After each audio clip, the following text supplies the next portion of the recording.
Depuis des lustres, je cherche à comprendre comment un homme ou une femme peut basculer dans le crime. J'ai interrogé toute une ribambelle d'experts psychiatres et psychologues. Et puis je suis tombé sur cette histoire. L'histoire du docteur Alain Pidol, ancien expert psychiatre qui a violé et agressé sexuellement 5 jeunes femmes. Et je vous propose d'ouvrir ensemble la code B du dossier d'instruction de cet Alain Pidol. Europe 1, Christophe Ondelat. Dans le système judiciaire français, le dossier d'instruction contient un sous-dossier appelé Cote B. Il rassemble les rapports des experts psychiatres, psychologues et de l'enquêteur de personnalité. Ouvrons l'un de ces dossiers. Ondelat raconte. Cote B sur Europe 1.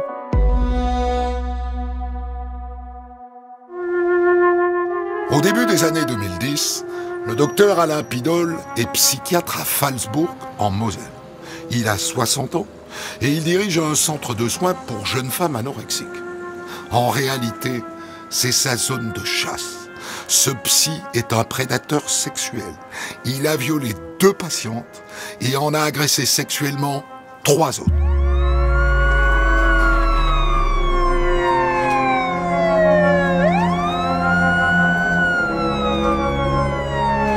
Interpellé, il nie en bloc.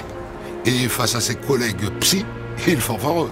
Lui, l'ancien expert auprès de la cour d'appel de Metz, connaît parfaitement la cuisine de l'expertise. Ils ne le coinceront pas. Pour un psychiatre, expertiser un psychiatre ou un psychologue, enfin quelqu'un qui est dans notre champ, c'est un peu particulier. Et donc, il y a des collègues qui vont refuser d'expertiser un collègue.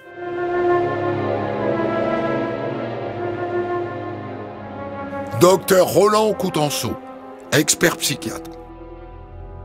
Moi, d'emblée, j'ai une attitude un peu différente parce que je me dis que le fait que quelqu'un, comme Alain Pidol, soit un psychiatre qui a été expert, après la cour d'appel de Metz, on espère avoir quelqu'un qui va avoir une facilité de s'exprimer sur lui-même supérieure à la moyenne des gens qu'on voit en expertise. De temps en temps, on voit des gens un peu frustres, un peu rustres, qui n'ont pas une capacité d'explication de ce qui se passe dans leur tête. Et donc, l'expertise, je dirais, d'autant plus intéressante, allez, reconnaissons-le, quand c'est quelqu'un d'intelligence supérieure qui peut s'exprimer et qui a une capacité, a priori, qu'on lui prête, de parler de ses émotions. Code B109. Expertise psychologique de Corinne Hacker. L'attitude d'Alain Pidol est identique lors des 3 examens.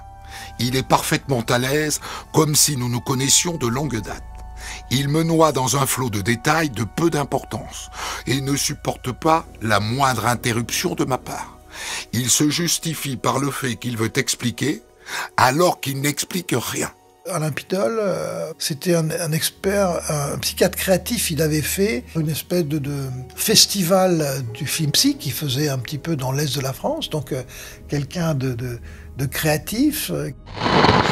Avec 60 films venant de France, mais aussi d'Espagne, d'Allemagne et de Belgique, le 5e festival Psy de Lorquin atteint véritablement sa dimension européenne. En exposition, film Dr Pidol, autre objectif de l'association Psy de Lorquin, la création d'un musée, comment et pourquoi? Tout d'abord pour retrouver des éléments de la psychiatrie, qui est une discipline qui a beaucoup évolué ces dernières années, ainsi que faire comprendre au public aussi pourquoi on a utilisé telle ou telle thérapeutique, tel ou tel moyen de traiter ou de soigner des personnes hospitalisées en psychiatrie.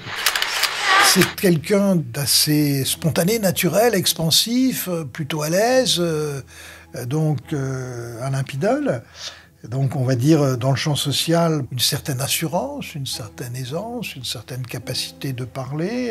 Mais en même temps, et il le dit lui-même, il évoque une aptitude au commandement, le fait qu'il pouvait être directif, parfois un peu insistant. Je crois que lui-même utilisera le mot de pinailleur. Code B39. Examen psychiatrique des docteurs Bornstein et Coutenceau.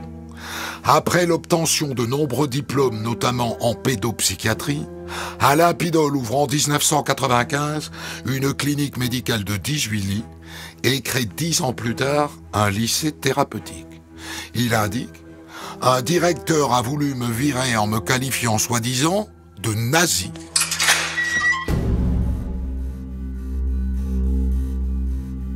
Alors, souvent, on me l'a dit, est-ce qu'un expert peut se faire manipuler, peut se faire retourner? Oui, il faut être humble, c'est possible. Mais est-ce que du fait que c'était un collègue, donc, qui avait en plus été expert, donc, qui connaissait tous les mécanismes, en tout cas, de subtilité de l'expertise. Et donc, effectivement, on s'est dit, est-ce que ça va pas être plus compliqué avec lui, ou même est-ce qu'on peut être, pourquoi pas, on s'est demandé, est-ce qu'on peut être contre-manipulé? Mais en même temps, on est quand même des vieux briscards.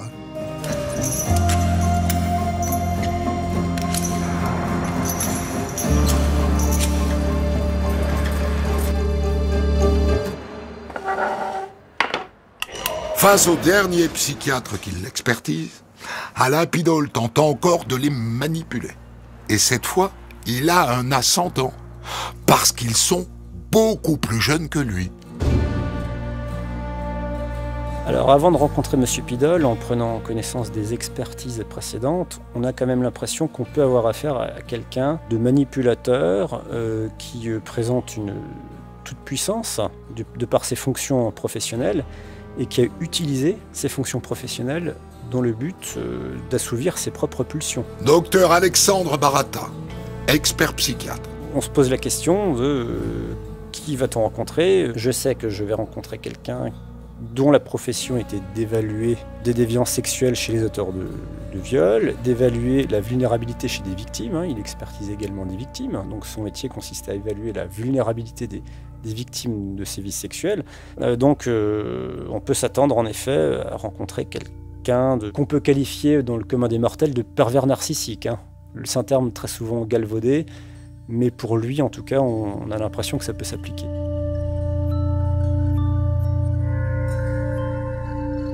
Code B113, expertise psychologique de Corinne Acker. Les traits de caractère de M. Pidol peuvent être qualifiés de pervers. Il ne s'agit pas d'une structure perverse de personnalité, mais de traits de fonctionnement pervers. Les plus importants étant l'absence totale d'affect, un ego surdimensionné, ainsi que la non prise en compte de l'autre. M. Pidol nous regarde avec une certaine surprise, parce qu'il savait qu'il avait un rendez-vous, mais il nous affirme qu'il ignorait qu'il s'agissait d'une expertise. Nous avons, avec mon collègue, l'impression tous les deux qu'il nous regarde un peu de haut, parce que finalement c'est lui le sachant, il a une certaine expérience, il est beaucoup plus âgé que nous, il est psychiatre, c'est un ancien chef de service, un ancien expert à la cour d'appel, et il se montre finalement très très rapidement à l'aise. On a l'impression finalement qu'on est parti pour une discussion entre collègues et pas du tout pour une expertise. Code B259, expertise psychiatrique du docteur Alexandre Baratta. Le discours de M. Pidol est fluide, clair et cohérent, mais il est marqué par une propension à la logorée non pathologique, visant d'une part à toujours valoriser sa propre personne, ses actes, sa personnalité, et d'autre part à se perdre en détail, ne répondant aucunement aux questions qui lui sont posées, nécessitant à plusieurs reprises de lui repréciser la question. Mais enfin, Alexandre, tu sais bien que je n'ai rien fait. Cette expertise, cette situation prend une tournure ridicule, n'est-ce pas? Non, monsieur Pidol. Non, nous avons lu le dossier transmis par le juge d'instruction. Il existe 5 plaintes contre vous. Alors nous devons faire notre travail. Je vous prie de me vous voyer. Ah bon? Tu as vu mon dossier? Lors de l'échange, il apprend, ou en tout cas il feint d'apprendre, que nous sommes au courant de tout ce qui lui est reproché, et il feint l'outrage. Nous lui avons répondu, en tant qu'ancien expert, il sait que nous avons le dossier pénal, et finalement il change de ton en nous répondant « oui, je sais ». Il a joué, il a tenté de nous manipuler, il a vu qu'il s'est pris les pieds dans le tapis, et voilà. C'était bon. Question suivante. Alors c'est quelqu'un qui est très à l'aise, qui ne se sent pas du tout concerné par des violences sexuelles. Il explique que lui, il attend de nous qu'on rende un rapport favorable parce qu'il n'attend qu'une chose, c'est sortir. Et M. Piddle tente de nous convaincre que finalement il n'est pas du tout dangereux parce qu'il a des troubles de la prostate, qu'il a des difficultés érectiles, que de toute manière, sexuellement parlant, il ne peut plus rien faire. Et il est quand même mal placé, ou alors au contraire très bien placé pour savoir que la sexualité ne passe pas que par le pénis. Il le sait, que les violences sexuelles, ou même les rapports sexuels non violents, peuvent prendre d'autres formes qu'une pénétration pénienne. Code B 267. Expertise psychiatrique du docteur Alexandre Baratta. Concernant les faits relatifs à Marie-Claire, M. Piddle déclare « Ouais, mais enfin, bon, c'était une dépressive. Je l'ai revue. On a été amants pendant 2 ans. Elle voulait s'installer avec moi. Moi, je voulais pas. Mais bon, avec elle, j'avais rien pour me défendre. J'étais assez surpris qu'elle dépose cette plainte. Concernant Annabelle, M. Piddle explique. Elle a dit qu'elle était venue me voir 2 fois. Mais vous savez, moi, je prends du traitement pour ma prostate, alors la sexualité...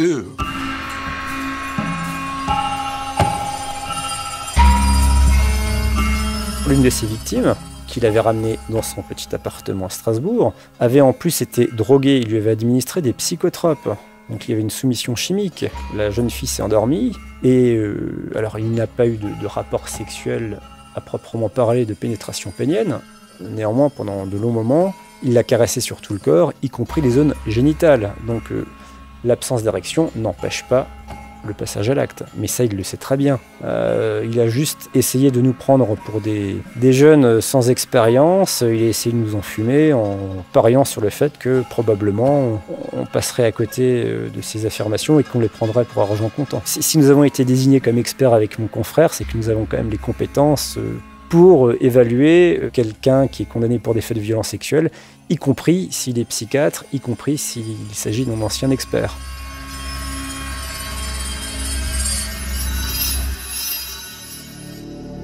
Code B 257.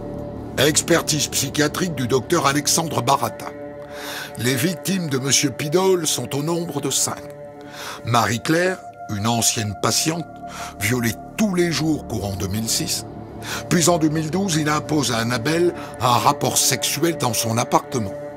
Enfin, entre 2011 et 2012, il contraint 3 autres jeunes femmes, Julia, Élodie et Juliette, à des caresses et des baisers sur le corps. Alors M. Piddle ne minimise même pas, il est dans le déni pur et simple. Il n'a rien fait, il est victime de mensonges de ses anciennes patientes. C'est un déni massif. Docteur Alexandre Baratta, expert psychiatre. Il reconnaît une relation sexuelle avec une ancienne patiente, mais dit-il, qui était tout à fait librement consentie. Et pour les autres, déjà, il ne les nomme même pas. Il ne les appelle pas par leur nom, leur prénom. Il les désigne par des termes psychopathologiques. Il désigne, oui, l'autre l'anorexique, l'autre la borderline, l'autre la mythomane. Donc il les désigne par des termes psychopathologiques. Il les déshumanise. Et il les déshumanise en utilisant en plus des termes qui tendent à les décrédibiliser. C'est lui la victime.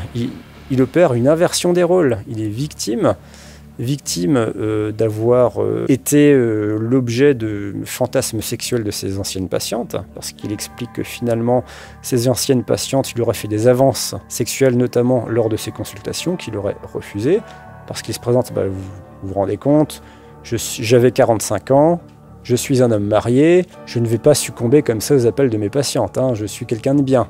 Mais en même temps, parallèlement, il explique que lors des congrès, il en profitait pour attraper tout ce qu'il pouvait attraper au niveau sexuel. Lorsqu'il participait au congrès sur Paris, il allait au congrès non pas pour écouter, il se disait, pour se former, mais uniquement pour profiter des occasions pour ses relations extra-conjugales. Et ça, il le dit. Voilà, donc on a en même temps un double discours, mais ça c'est typique des pervers. Là on est purement dans le clivage, chez quelqu'un finalement qui présente clairement un égocentrisme démesuré, un narcissisme hyper développé. On est clairement chez le pervers narcissique.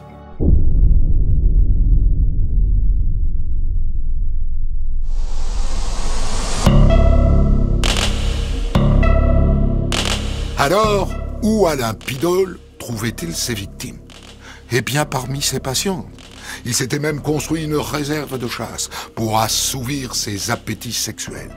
Il avait créé sa propre clinique, le centre Mathilde Salomon à Phalsbourg en Moselle, qui accueillait des adolescentes souffrant de troubles psychologiques.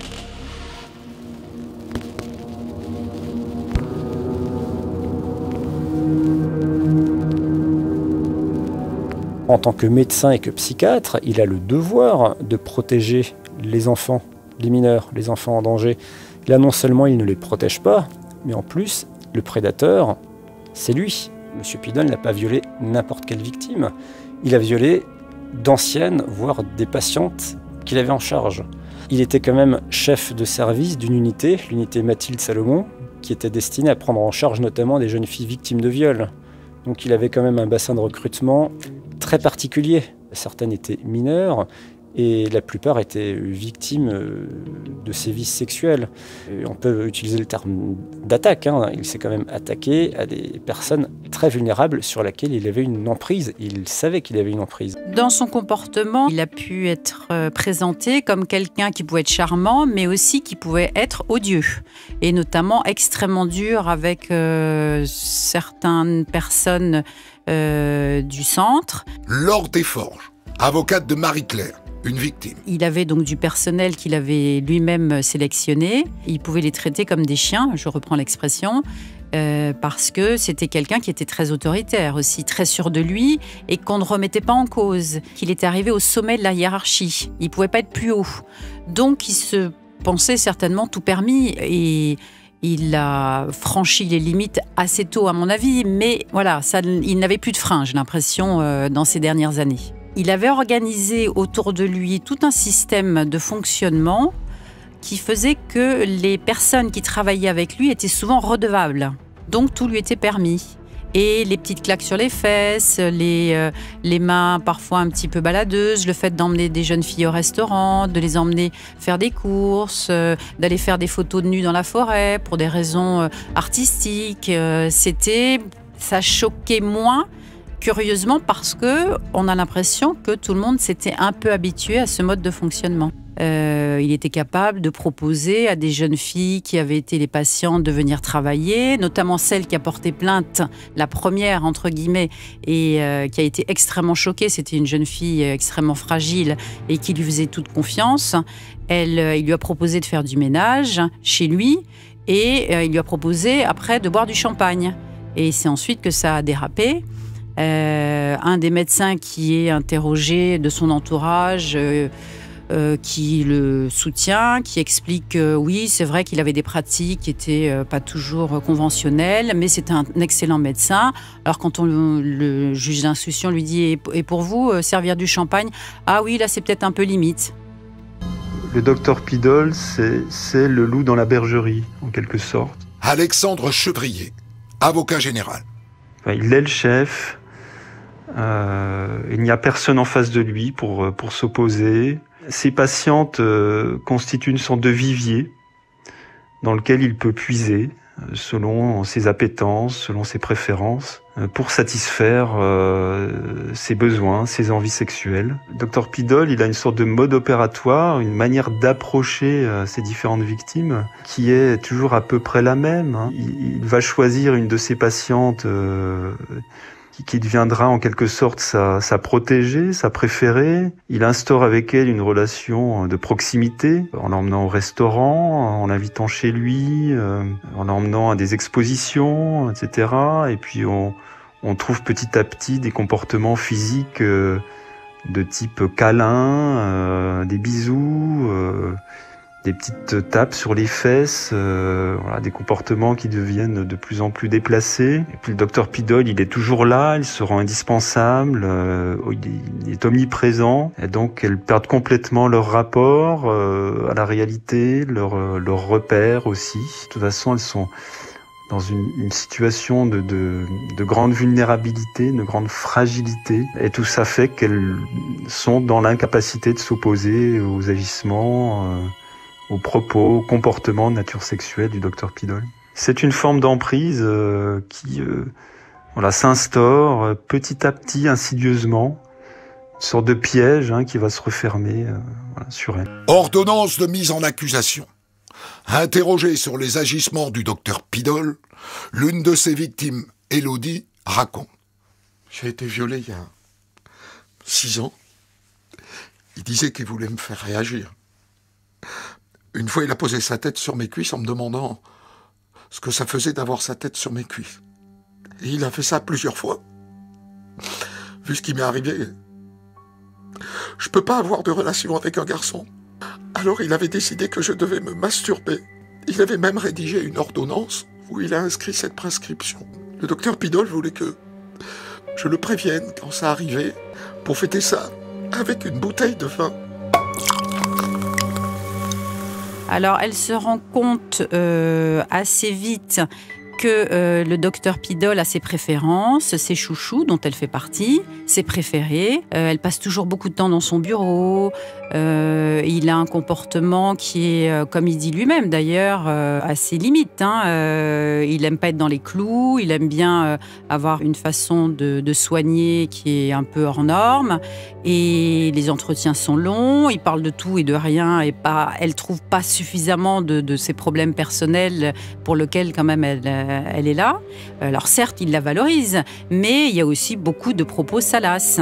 Et notamment dans les propos salaces et triviaux, elle se souvient, parce que c'était quand même assez étonnant, il lui offre pour Noël une boîte de bonbons de chocolat en forme de phallus. Et il lui dit « Vous les sucerez bien ». Quand il lui parle de sa poitrine, il lui dit « Ah, votre poitrine, elle a beaucoup d'esprit ». Voilà, c'était des propos, mais il ne les conteste pas vraiment. Alors, il les a un peu contestés, mais il s'y dit, c'est sa façon de faire. Voilà, il est familier, il veut, pour lui, il essaye de se justifier en expliquant que c'est pour mettre ses patients à l'aise. La relation qu'elle pouvait avoir, c'était véritablement une relation d'emprise. Elle avait quand même été hospitalisée 1 an. C'est énorme, 1 an en clinique psychiatrique. Et elle trouvait que c'était trop long. Mais manifestement, il trouvait toujours des prétextes pour lui dire, quand elle disait au bout de 3-4 mois, je pense que c'est peut-être bien, c'est peut-être fini. Il disait non, vous en sortirez pas sans moi. Sachant que par ailleurs, elle avait tout un cocktail médicamenteux qui la fragilisait aussi.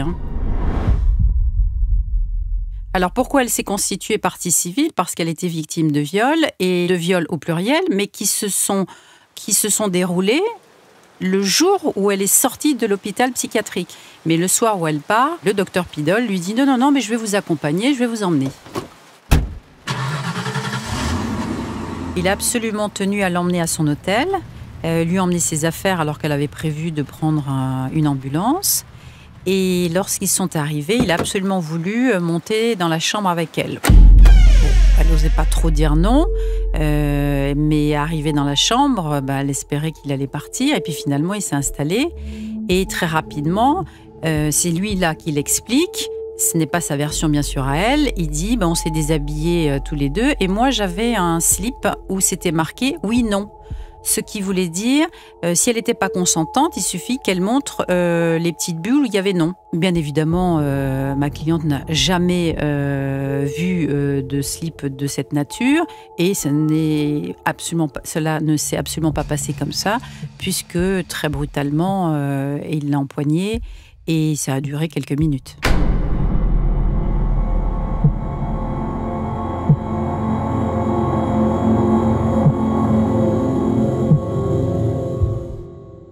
Ordonnance de mise en accusation. Marie-Claire précise que M. Pidol était venu le voir tous les jours sur son lieu de vie. Il finissait toujours par rentrer. Vous savez, c'est quelqu'un d'enjôleur et de manipulateur. Il me disait « Allez, ma douce ». J'ai manifesté mon refus à plusieurs reprises. Je lui ai dit qu'on n'avait pas à faire ça. J'avais aucun attrait pour lui. Il était mon médecin. Physiquement, je lui ai résisté. Mais il était costaud. Et sa manipulation prenait le dessus.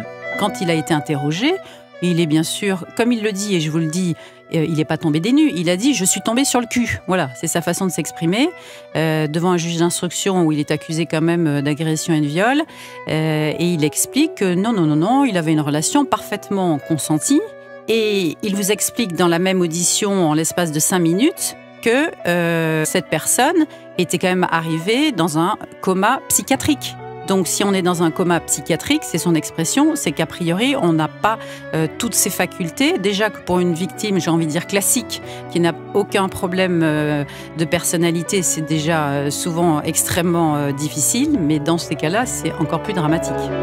Comme dans tous les dossiers criminels, pour tenter de comprendre l'accusé, la justice remonte le fil de son enfant. Et il apparaît que le docteur Pidol, ancien expert auprès de la cour d'appel de Metz, a toujours énormément aimé le sexe.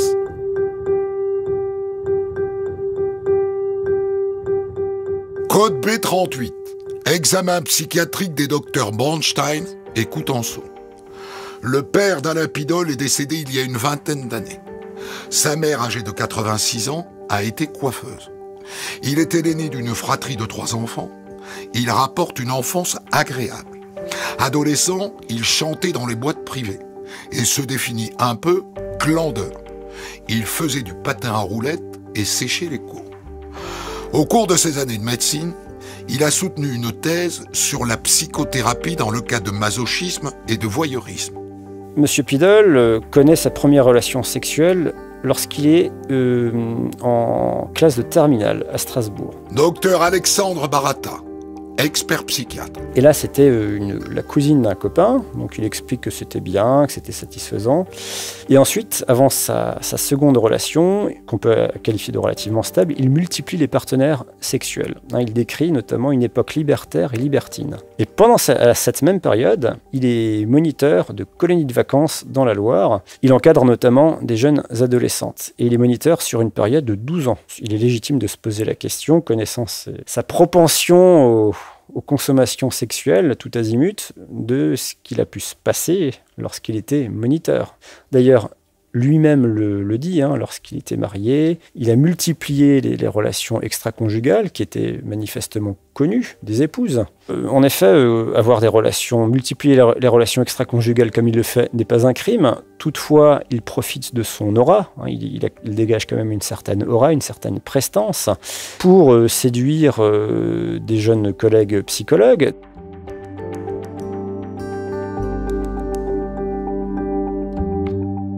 Code B110.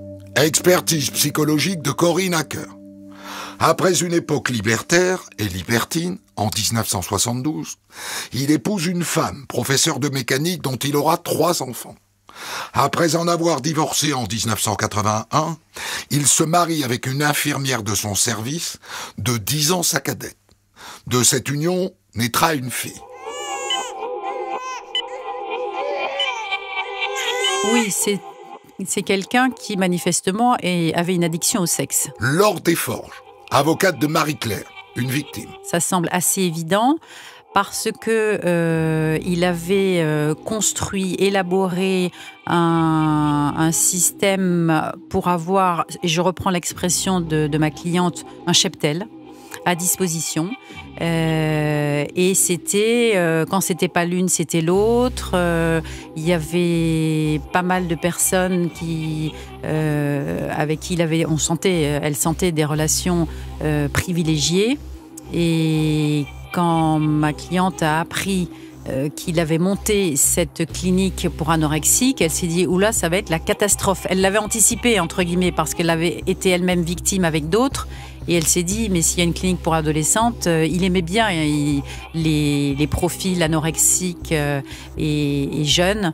Et apparemment, ça ressemblait effectivement un peu à de la préméditation.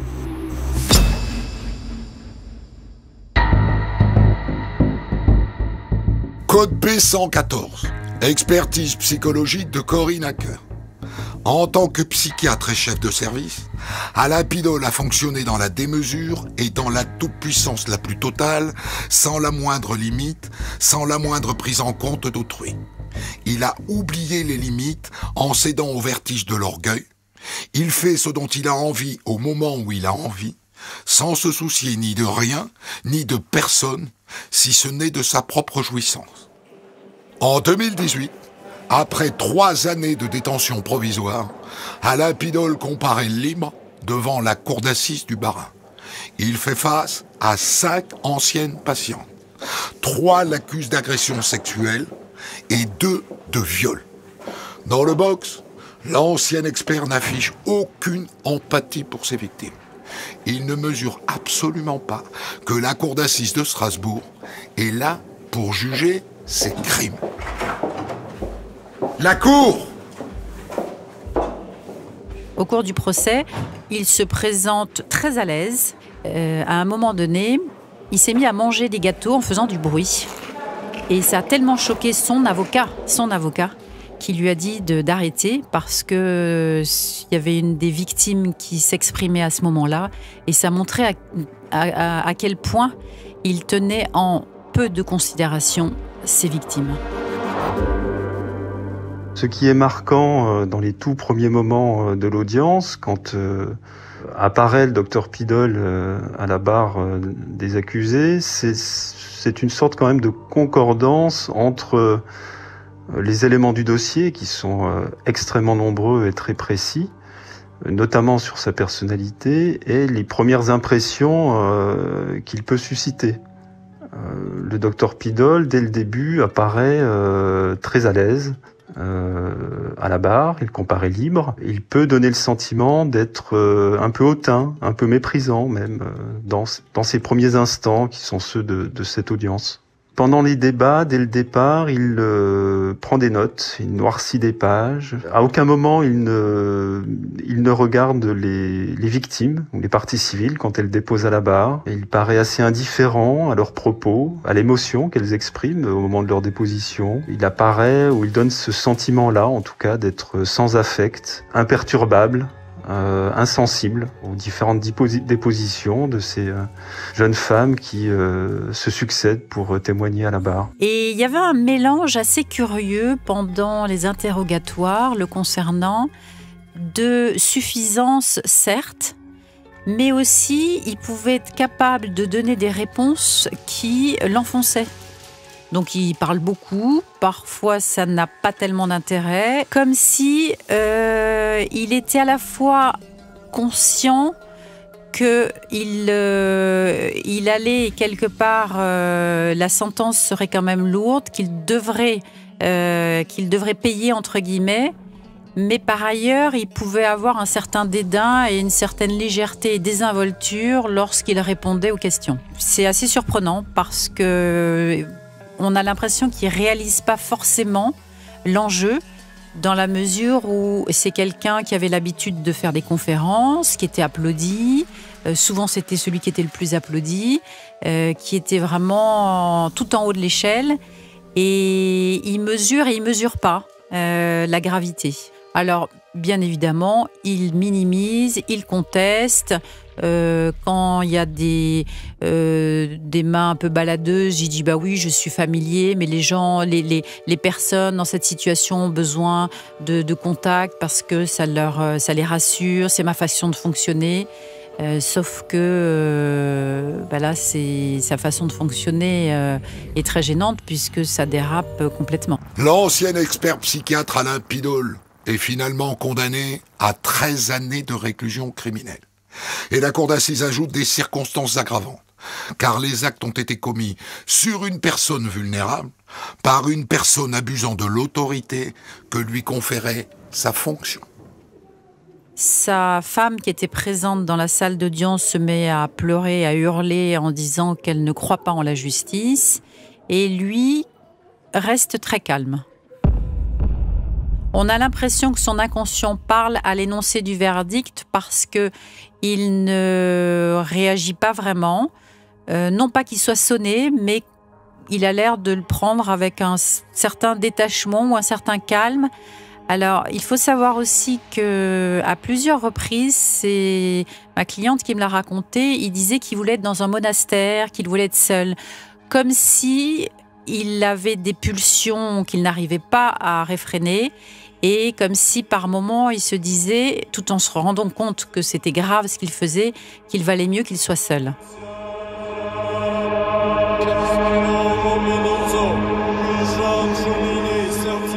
Ce qu'il y a de sûr, c'est que les 6 jours de procès à la cour d'assises de Strasbourg n'ont pas permis un seul mea culpa. Et dans ces dossiers de viol, les victimes attendent toujours, mais toujours, un espèce de regret, des excuses. Et même si le procès est une étape, c'est toujours compliqué de ne pas entendre d'excuses. Et il n'y en a eu non seulement aucune, mais une forme de dédain, de déni, Ouais.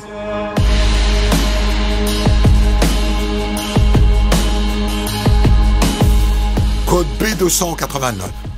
Expertise psychiatrique du docteur Alexandre Baratta.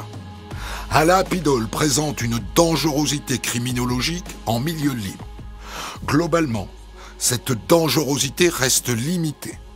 Toutefois, si le sujet devait à nouveau s'investir dans des activités associatives, le risque d'abuser sexuellement de jeunes adolescentes ou de femmes vulnérables psychiquement serait à revoir à la hausse et avéré dans ce cas précis. On lui pose la question, est-ce que vous vous considérez comme dangereux? Monsieur Pidol affirme qu'il n'est dangereux pour personne, en tout cas pas pour la société, et expliquant qu'il ne l'a jamais été. Bien au contraire, et c'est comme ça que l'expertise se termine, je le cite, « Moi, monsieur, je ne baisse pas, je fais l'amour avec une fille ou une femme, moi, j'ai toujours respecté la personne avec qui j'ai une relation. Je respecte la liberté d'autrui, j'y ai toujours mis un point d'honneur. »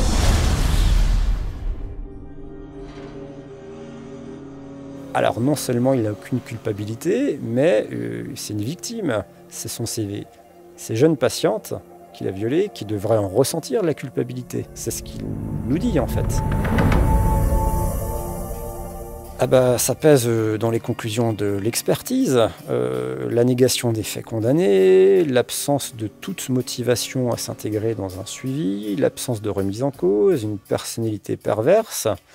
Le risque de récidive existe, alors pas de façon générale, il ne va pas s'attaquer à des femmes inconnues dans la rue en leur sautant dessus, mais il a toujours une certaine prestance, il a toujours une certaine aura, et il peut très bien tisser à nouveau des relations avec des personnes vulnérables. Alors la question aussi d'une injonction de soins est posée, quand M. Pidol sera en liberté. Bah, bien sûr que non, parce que lui, il est dans le déni des faits, alors à quoi bon aller parler à une psychologue ou une psychiatre des faits qu'il n'a pas commis? Il passerait l'intégralité des entretiens à se présenter comme innocent, victime de ses patientes. Un vrai pervers narcissique ne veut pas se dire « Ah zut, je suis pervers narcissique », l'introspection n'existe pas. Il est dans le déni de ce qu'il est. Il est dans le déni, donc c'est un mécanisme de défense. Donc un vrai pervers narcissique, le jour où un pervers narcissique se pose la question « Tiens, est-ce que je ne serais pas pervers narcissique ?» c'est qu'il ne l'est probablement pas.